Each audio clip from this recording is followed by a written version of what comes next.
Subscribe now and press the bell icon. Never miss an update.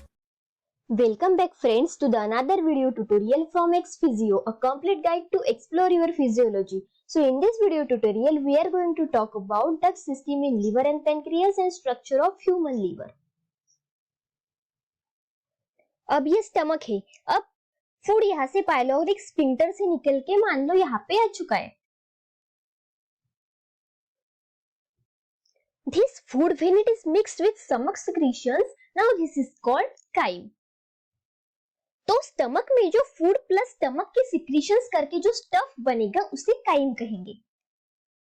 अब यहाँ पे कई सारी चीजें एक्ट करेंगी, ना सिर्फ स्मॉल इंटेस्टाइन का पहला पार्ट शुरू हो गया, ड्यूओडेनम शुरू हो गया, ना सिर्फ स्मॉल इंटेस्टाइन का सिक्रीशन एक्ट करेगा, लीवर और पैंक्रियास का सिक्रीशंस भी एक्ट करेगा. अब देखो खाना लीवर में तो नहीं जाएगा, पैंक्रियास में भी नहीं जाएगा, तो उनके सिक्रीशंस को स्मॉल इंटेस्टाइन में आना पड़ेगा. Let's see how it is done. यहाँ पे हमारा डायफ्रागम है और लीवर डायफ्रागम के जस्ट नीचे होता है and liver is a bile of structure.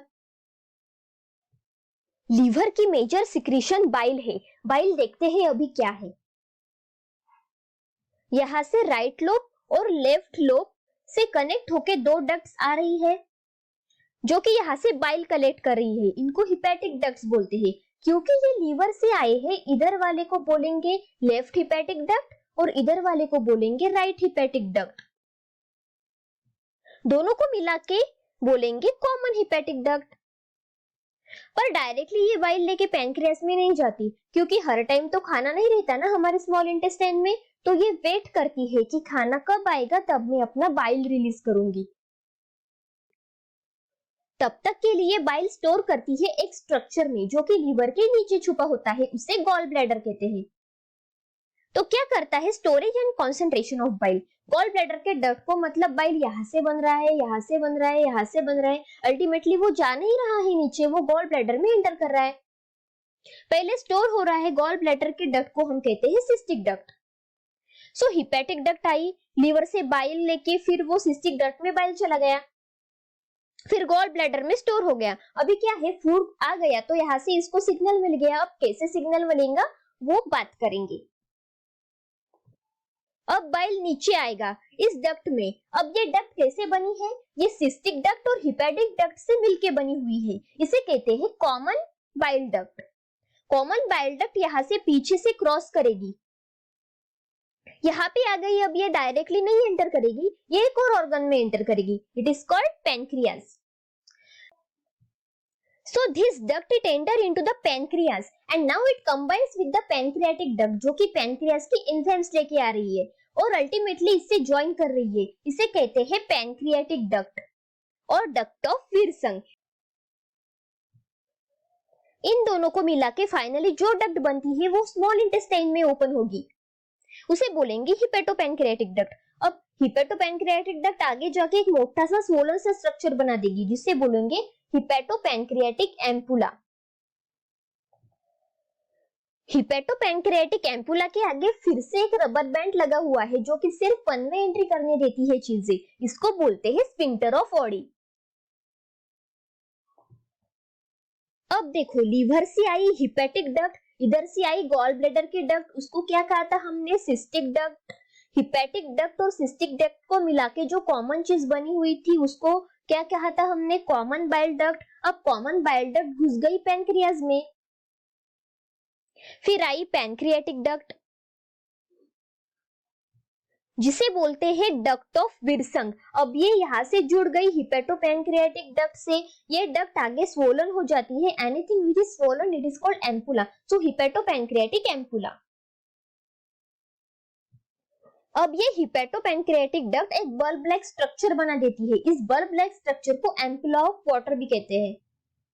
ये हिपैटोपैंक्रियाटिक डक्ट जब ओपन करती है एम्पुला ऑफ वाटर की सहायता से सेकंड पार्ट ऑफ द ड्यूओडेनम में, तो इस ओपनिंग को गार्ड करता हुआ यहाँ पे जो वॉल्व होता है उसे स्फिंक्टर ऑफ ऑडी कहते हैं.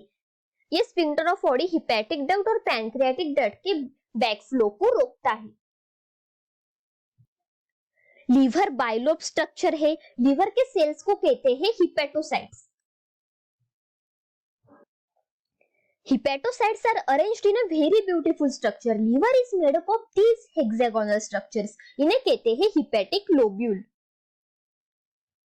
So hepatic lobule is a functional unit of liver. Each hepatic lobule is covered with a covering which is called Glissen's capsule. अब इसके अंदर hepatocytes arranged हैं. अब देखो, जब हमने सर्कुलेटरी सिस्टम के बारे में पढ़ा था तब डिस्कस किया था कि ये हार्ट है,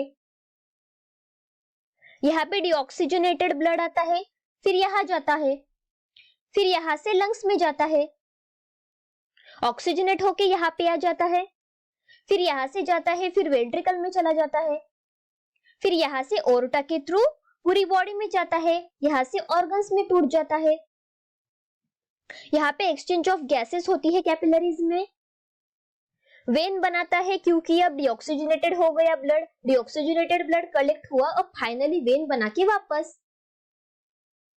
It is pretty clear that each organ is receiving its own artery and each organ is its own vein and those veins collect the blood to form vena cava. Body में ज्यादातर ऐसा ही होता है, but there are few exceptions. Body में कभी कभी एक organ की वेन जो है दूसरे ऑर्गन में चली जाती है, वहां पे अपना डीऑक्सीजनेटेड ब्लड देती है और यहाँ से कलेक्ट होके यहाँ से इसके साथ जुड़ जाती है. This system where deoxygenated blood from one organ first going to another organ, it is called portal system. यहाँ पे स्मॉल इंटेस्टाइन का डीऑक्सीजनेटेड ब्लड जो है वो लीवर में चला जाता है. Deoxygenated blood of small intestine is going to the liver first, then from liver it is going back. It is very surprising. Why is it so? ये liver है, ये स्मॉल इंटेस्टाइन है, इसके पास अपना ऑक्सीजनेटेड ब्लड आया, ये aorta है मान लो, ओर्टा ने एक आर्टरी से इसको ऑक्सीजनेटेड ब्लड दिया, इसको बोलते हैं हिपैटिक आर्टरी. वैसे ही एक आर्टरी से इसको ब्लड दिया. स्मॉल इंटेस्टाइन में इस आर्टरी के दो काम है, एक यहाँ पे टिश्यूज को ऑक्सीजन सप्लाई करना, प्लस स्मॉल इंटेस्टाइन में एब्सॉर्प्शन ऑफ फूड हो रही है, उस डाइजेस्टेड फूड को एब्सॉर्ब करना. तो यहाँ का जो डीऑक्सीजनेटेड ब्लड बनेगा, this deoxygenated blood is rich in glucose and other digested things. पर बॉडी के लिए इतनी ग्लूकोज अच्छी नहीं है ब्लड में. सो आपकी बॉडी में ग्लूकोज स्टोर करने वाला ऑर्गन कौन सा है? It is liver. ग्लूकोज को लीवर में स्टोर होना होता है, ग्लूकोज ऐसे स्टोर नहीं होती. ग्लूकोज कन्वर्ट होती है ग्लाइकोजन में, फिर ग्लाइकोजन लीवर में स्टोर हो जाता है. अब ये ग्लूकोज पूरी बॉडी में घूमता हुआ जाए, ये अच्छी बात नहीं है. तो ये यहां से ऐसे वेन बना के लीवर में चला जाता है.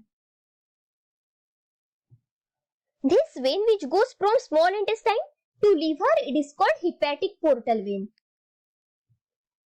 यहाँ पे क्या होता है, लीवर में हिपेटोसाइट्स होते हैं, तो हिपेटोसाइट्स इस एक्सेस ग्लूकोज को ले लेते हैं. देन यहाँ से जो ऑक्सीजनेटेड ब्लड आता है वो भी यूज अप हो जाता है, क्योंकि लीवर को सिर्फ ग्लूकोज स्टोर नहीं करना होता है, उसे ऑक्सीजन भी चाहिए. तो यहाँ से ऑक्सीजन प्रोवाइड हो जाती है, ये ग्लूकोज दे देते हैं. अल्टीमेटली यहाँ से एक वेन निकलती है, उस वेन में इसका भी ब्लड होता है जो इंटेस्टाइन का डीऑक्सीजनेटेड ब्लड है, प्लस उस वेन में ये जो ऑक्सीजनेटेड ब्लड है ये भी डीऑक्सीजनेटेड हो गया, तो ये भी यहाँ चला गया. दोनों का डीऑक्सीजनेटेड ब्लड जो हिपैटिक आर्टरी आई थी वो भी डीऑक्सीजनेटेड हो गई, और इंटेस्टाइन का तो पहले से ही डीऑक्सीजनेटेड था, ग्लूकोज से भरा हुआ था, तो ग्लूकोज हिपेटोसाइट्स ने ले ली. अब ये जाके वेना केवा में मिलेंगी. It is called hepatic vein. So this is the portal system of liver. अब देखो, हर लोब्यूल में अब आर्टरी आई है, तो इनको ऑक्सीजन देना है, तो हिपैटिक आर्टरी की हर एक ब्रांच एक एक कोने पे आ जाती है लोब्यूल के. वो अपना ऑक्सीजनेटेड ब्लड यहाँ पे बीच में ऐसे करके कैपिलरीज होती है, तो उस कैपिलरीज में डाल देती है. ये कैपिलरीज को हिपैटिक साइनोसॉइड्स कहते हैं. अब यहाँ पे ऑक्सीजन यहाँ पे चली जाएंगी. अब डीऑक्सीजनेटेड ब्लड हर जगह से पोर होके सेंटर में आ जाएगा, इसे कहते हैं ब्रांच ऑफ हिपैटिक वेन. अब यहाँ पे एक और ब्रांच है हिपैटिक पोर्टल वेन की. अब यहाँ पे क्या है, ब्लड रिच इन ग्लूकोज है, तो ये branch of hepatic portal vein अब ये भी अपना ब्लड इस साइनोसॉइड में डालेगा। अब यहाँ से क्या होगा, ग्लूकोज ले लेंगे साइड वाले सेल्स तो ग्लूकोज कम हो जाएगी, अल्टीमेटली इसका भी ब्लड इसमें पोर हो जाएगा। ये सेल्स बाइल रिलीज करते हैं, यहां से ये बाइल कलेक्ट कर रहे हैं। ये तीसरी चीज बन गई। इनसे मिलके हिपैटिक डक्ट बनेगा, यहां से बाइल कलेक्ट होके अल्टीमेटली लीवर से सारा का सारा बाइल बाहर निकल जाएगा। इनको बाइल डक्ट कहते हैं। हर जगह 3 डॉट्स तुम्हें नजर आ रहे हैं, इन तीनों को बोलते हैं portal triad, that is hepatic bile duct, portal vein and hepatic artery. Hepatic artery, hepatic portal vein यहाँ से आती है, अपना ब्लड साइनोसॉइड में डालती है, जो भी सेल्स को चाहिए होता है वो ले लेते हैं, चाहे वो ऑक्सीजन हो चाहे वो ग्लूकोज हो, फिर यहाँ पे डीऑक्सीजनेटेड ब्लड कलेक्ट हो जाता है। हिपैटिक वेन अल्टीमेटली यहाँ से बन जाती है। देन यहाँ से बाइल रिलीज होता है,